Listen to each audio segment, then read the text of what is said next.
allons aborder aujourd'hui la science 8 sur la régression simple. Je vous rappelle que la science 7, la science précédente, on a abordé la méthode du maximum de vraisemblance. On a vu comment trouver les estimateurs pour les paramètres A et B dans le cas d'une régression simple à l'aide de la méthode du maximum de vraisemblance. Pour les gens qui n'ont pas regardé la science, je vais mettre ça en description ou en commentaire de cette vidéo.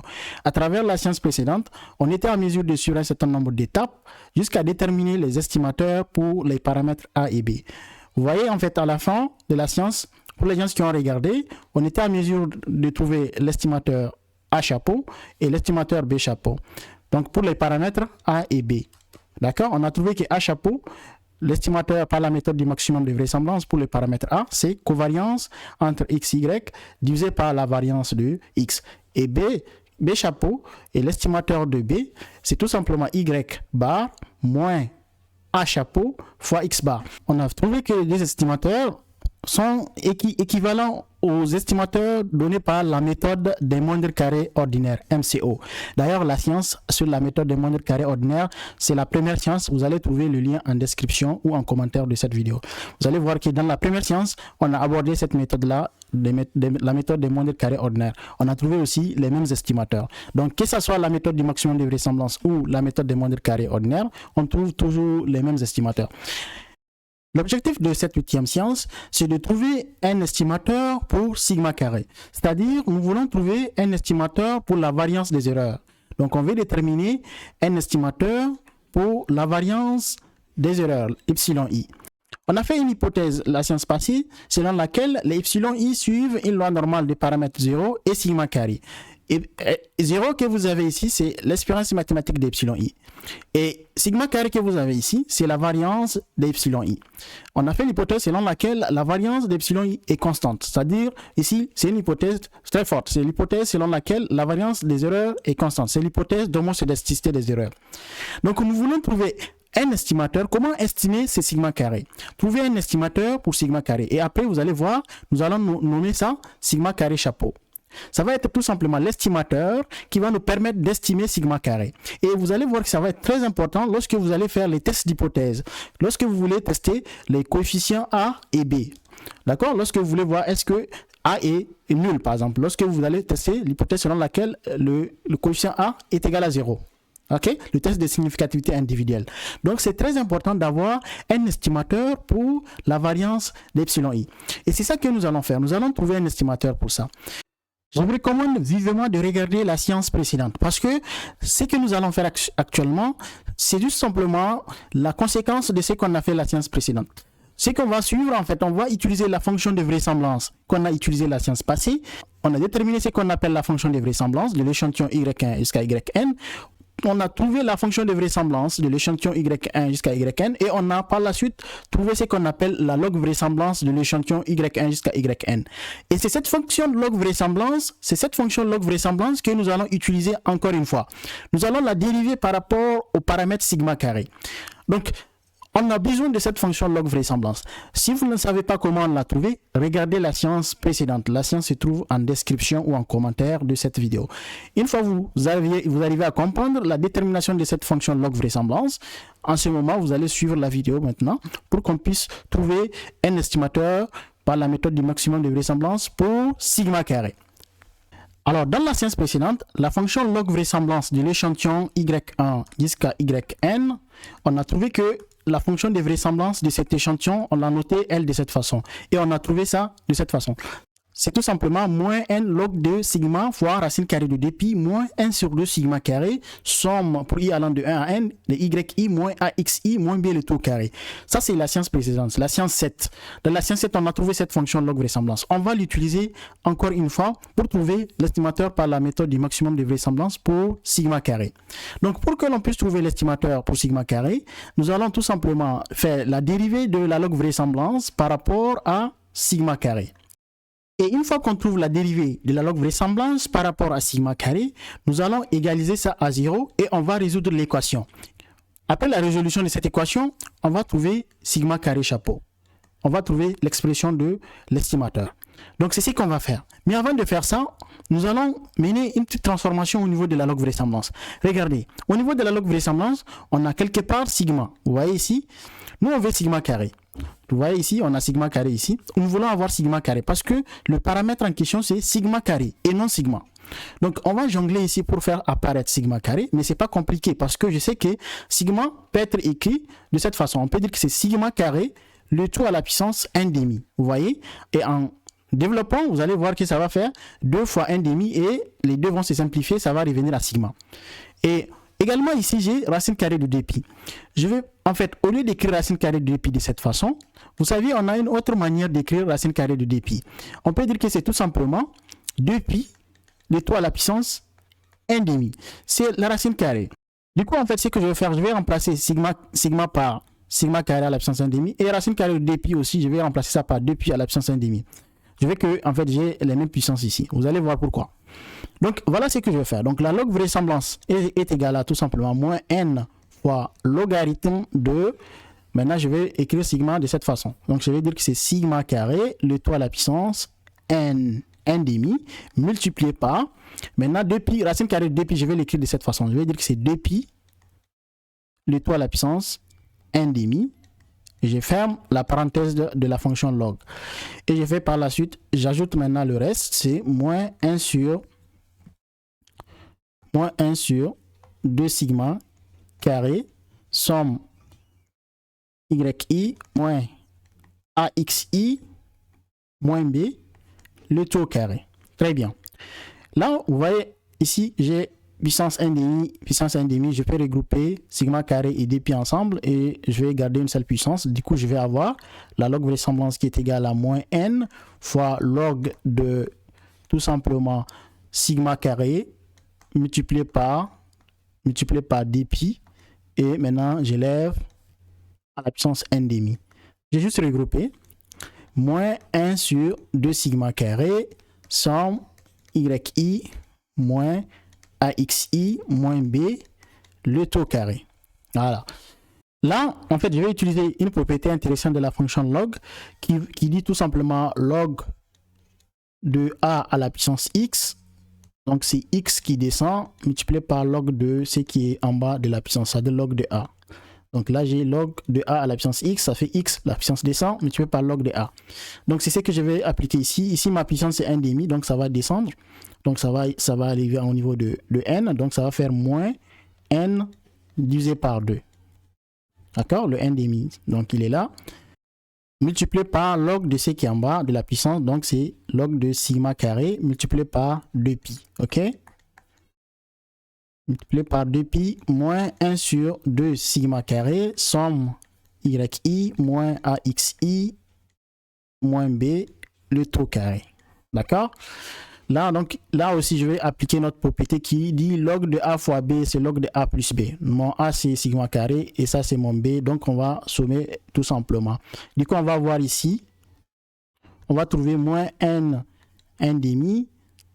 Et j'ouvre la parenthèse. Je vais avoir maintenant log de sigma carré plus log de 2pi. D'accord? Voilà, parce qu'en fait, on a le produit ici. Donc, log du produit, c'est log. On va prendre tout simplement la somme des logs, log de sigma carré plus log de 2pi, et je ferme la parenthèse ici. Mais en fait, on est en train de multiplier par moins 1,5, donc je peux aussi détailler. Donc, en faisant entrer moins 1,5, je vais avoir tout simplement moins 1,5 qui va multiplier dans un premier temps log de sigma carré, et après, il va multiplier log de 2pi. Donc, je vais avoir ici moins 1,5 également. Donc, n'oubliez pas, ici, ça va faire moins n sur 2 multiplié par log de 2pi. Après, j'ajoute ici moins 1 sur 2 sigma carré, somme yi moins axi moins b, le tout au carré. Et là, c'est bon. En ce moment, je peux passer à la dérivée. Donc, je peux dériver.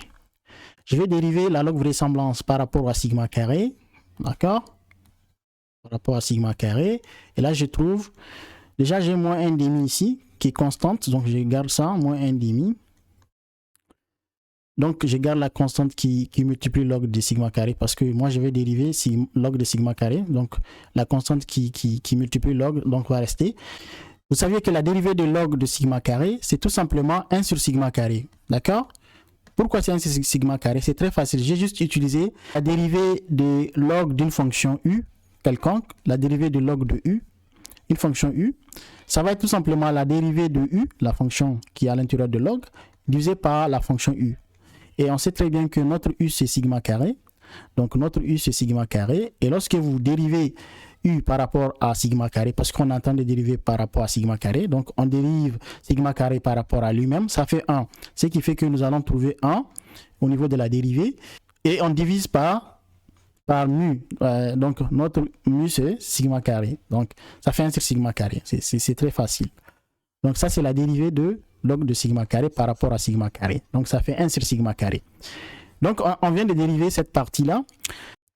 Et si on dérive moins 1 demi log de 2pi par rapport à sigma carré, c'est 0 parce qu'il ne contient pas sigma carré, donc c'est 0. On va dériver maintenant cette partie-là. Très bien. Pour dériver ça, c'est très facile. Vous voyez là où j'ai pas sigma carré étant, on va considérer ça comme une constante. Donc c'est une constante là, cette somme-là, c'est une constante qui est en train de multiplier moins 1 sur 2 sigma carré. Donc moi j'ai considéré ça comme une constante parce qu'elle ne dépend pas du paramètre tout simplement. Donc, étant donné que cette partie-là ne contient pas le paramètre, donc je vais considérer ça comme une constante, donc je vais la garder tranquille. Je vais juste dériver, voilà, moins 1 sur 2 sigma carré par rapport à sigma carré. Donc, du coup, cette somme-là, je vais garder ça. Donc, dérivons d'abord moins 1 sur 2 sigma carré. Donc, même au niveau de moins 1 sur 2 sigma carré, donc j'ai un certain moins 1 sur 2, moins 1 demi, et il y a 1 sur sigma carré qui est caché là-bas. Donc, l'idée ici, c'est de dériver tout simplement 1 sur sigma carré. D'accord? Donc, les parties moins 1 sur 2, là, on a moins 1 sur 2 qui reste tranquille. Et à la somme aussi, on va la garder. Donc, ça veut dire qu'on va garder déjà la somme.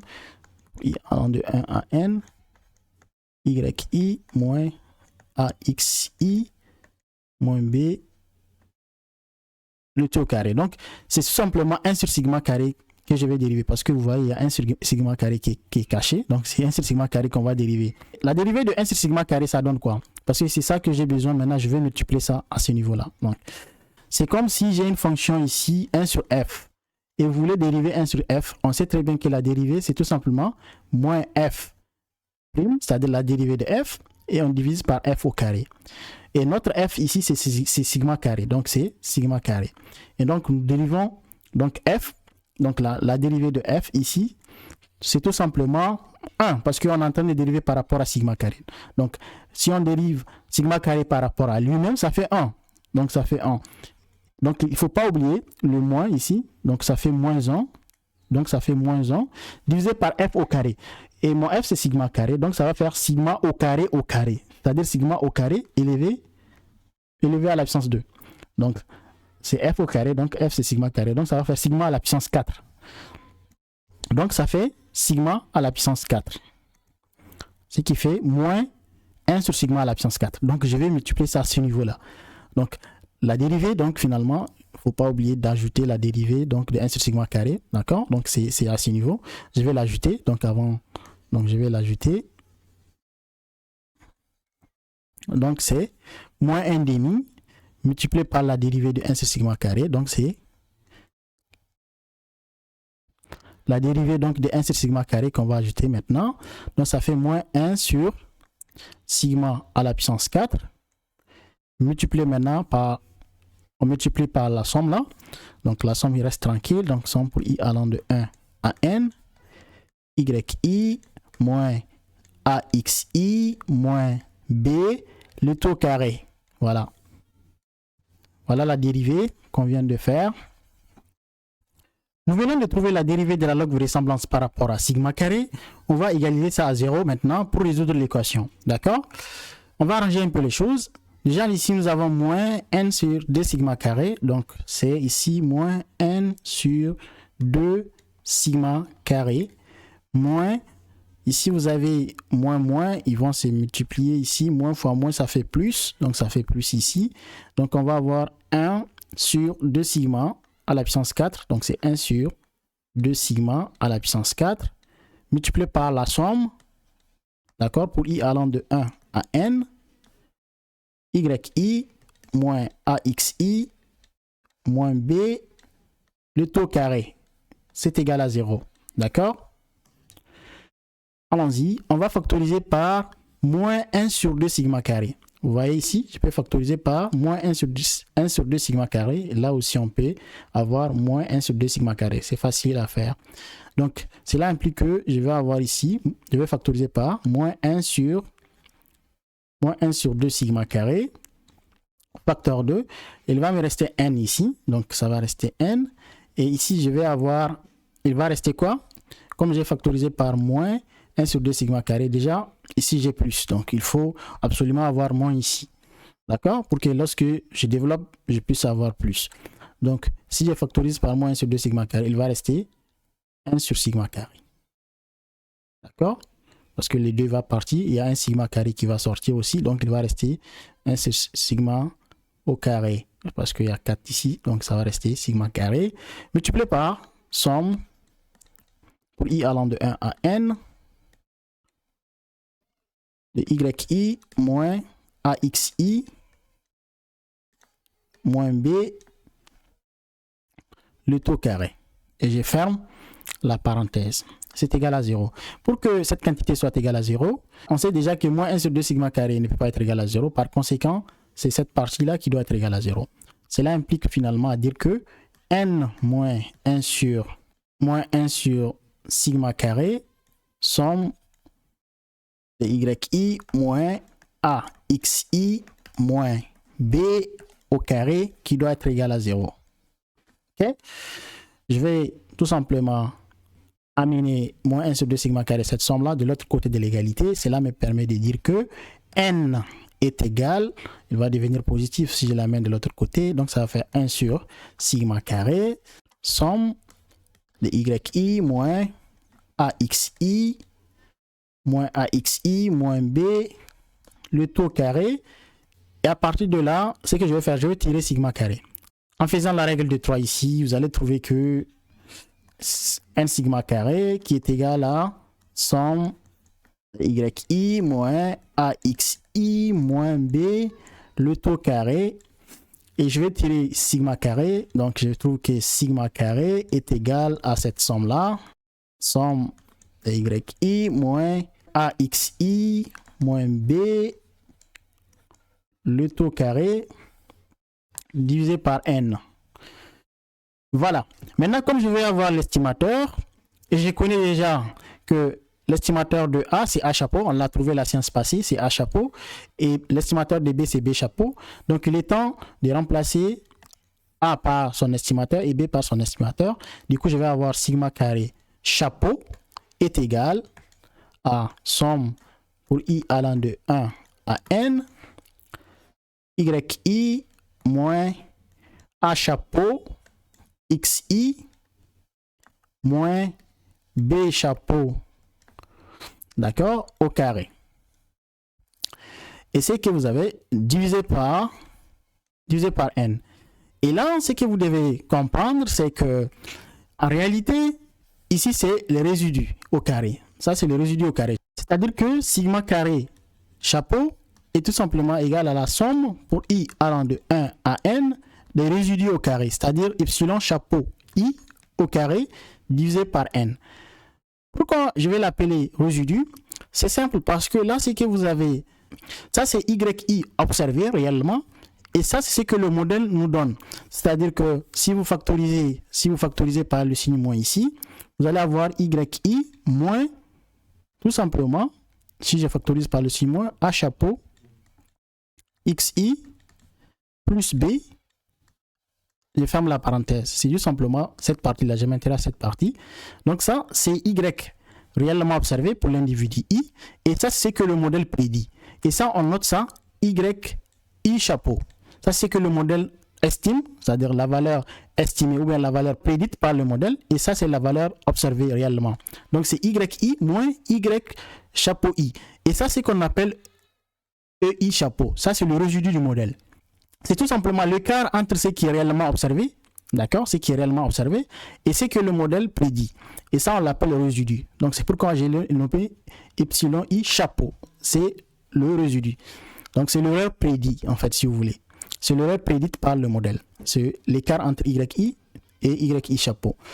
Je vous rappelle que YI chapeau, c'est A, c'est le modèle estimé. C'est A chapeau, XI plus B chapeau. D'accord? Et donc, finalement, si vous regardez bien, il s'agit très bien du résidu au carré. Donc, c'est YI chapeau au carré. Et ça, sigma carré, chapeau qu'on vient de trouver, c'est l'estimateur par la méthode du maximum de vraisemblance pour le paramètre sigma carré. C'est-à-dire, tout simplement, la variance, c'est l'estimateur de la variance des erreurs, epsilon. Donc, désormais, si on veut estimer sigma carré, la variance des erreurs, on va utiliser tout simplement sigma carré chapeau. La question que vous devez me poser, est-ce que sigma carré chapeau est un estimateur sans biais?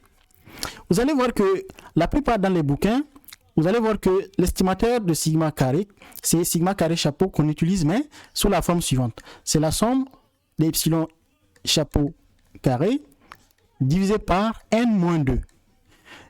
Parce que cet estimateur que vous avez ici, c'est un estimateur qui est biaisé. La méthode du maximum de vraisemblance nous donne un estimateur biaisé.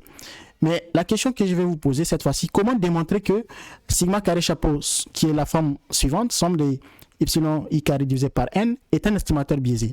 Donc, ça va être l'objet d'une autre science.